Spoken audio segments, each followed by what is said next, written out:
Hi everyone, it's Becky here. So continuing from my previous video, today in this video, I'm going to show you how I finish filling up this page spread. I will sketch something here first. Okay, so the first thing I will sketch is this pack of wasabi coated green peas. So as usual, I started drawing the outline first of the package, which is a pretty random rectangular shape. And now I'm adding the inner details like the zipper mark, label details, drawing very loosely. More wrinkles.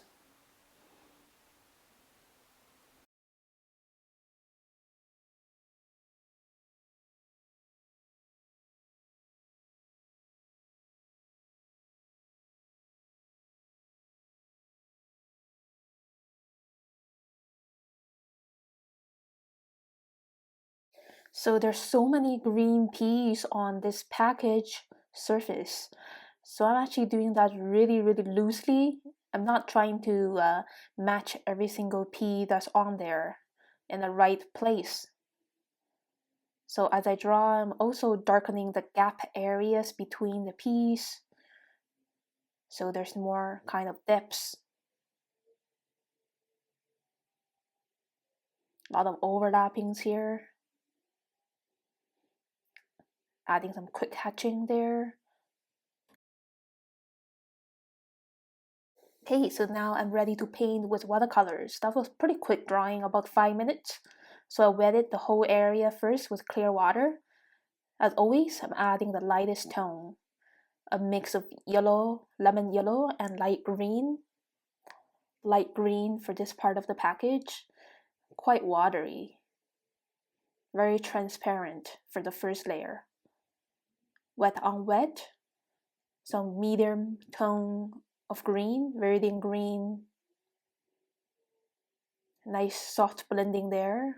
Looks very natural compared to just coloring in a solid way. Wet on wet technique is so useful in painting watercolors. It's making tight stuff looking looser and more lively. Another layer of darker tone of green for the peas. Okay, it's very important to know where the light source comes from so we can observe the shade part better. In this case, the kitchen window is on the left hand side, so the right hand side has a shade color. So now I'm adding a darker tone of green. I'm mixing a little bit of red into the green because red is the complementary color of green. Alright, so here is the finished sketch. Took me about 10 minutes, so now I'm going to sketch something there above. So the evening sky today looks so brilliant, and the leaves on the maple tree are turning red. It's a really nice view outside my reading room window. And I'm going to do a little sketch right here. So first of all, I'm drawing a tall rectangular frame just to easily fit everything inside. It's a very small space. I started with a rooftop on the bottom and the tree right beside it because I want to focus on a large area of the sky. I'm not drawing a huge area of houses. I placed the house there very low in the composition because I want a great area of sky. Okay, adding more simple rooftops in simple geometric shapes. I've been drawing this view numerous times over the years, so I'm able to draw very quickly. The trees, the forest behind all the houses in very simple contour lines. A little bit hatching to suggest texture.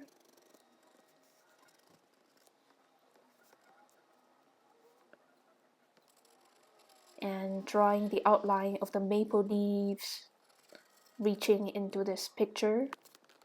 Okay, ready to paint with watercolors. I'm going to always painting the sky first. Wet on wet, medium yellow, and a little bit of pink, orange red right there.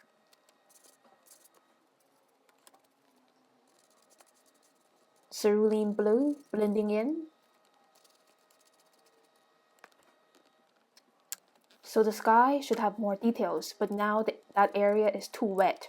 So I decided to paint the other areas first, like the trees and the rooftops, while waiting for the sky area to dry to work more easily. So when painting watercolors, it's very important to know the wetness of the area that you're painting. Okay, so the sky was dried a bit, so now I'm still wet on wet, but not too wet. Adding a layer of ultramarine blue mixed with purple. Dark purple clouds, very vigorous. Adding another layer for the tree below and the rooftop. Very dense green, verdant green mixed with a little bit brown for the forest. Red mixed with brown for the maple leaves.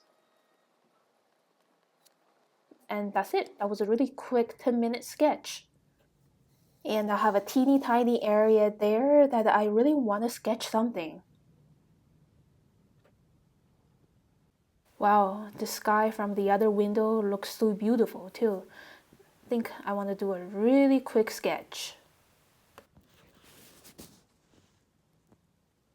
So here I drew a tiny little frame for the little sketch. I think it's easier to manage the details inside a small area of paper. So now I'm drawing the geometric shapes of the rooftops, below the sky, the light pole, this tree right beside covering the houses in the middle ground. Very loose organic lines to show the size of the tree. There's another tree branch outline here on the right hand side. Using an almost blind contour way to draw. Okay, and adding more details for the house here, drawing very loosely, adding the windows, trying to focus on the lines and forms that I see, rather than trying to draw a house.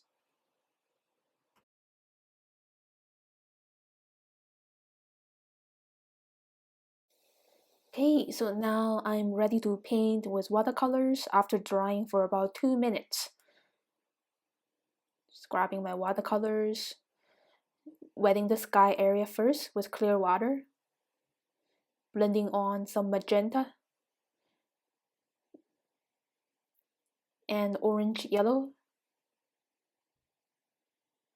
green mixed with cerulean blue and ultramarine blue around the bottom. This is really based on observation.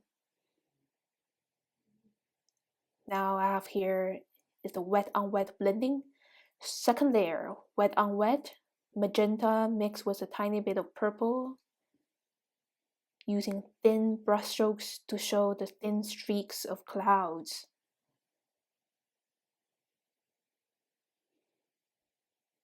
It's really vibrant and bright. For the mountain there, dark blue.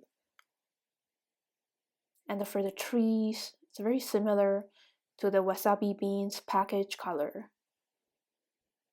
So there's kind of unity here between the two sketches. Dark brown for the house roof.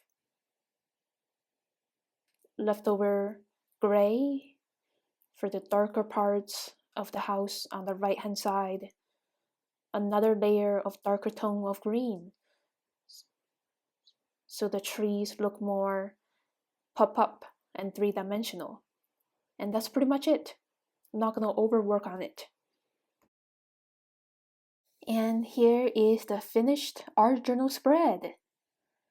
So thank you so much for watching my video. If you like my video, please click like and leave me a comment below. Subscribe to my channel for weekly updates.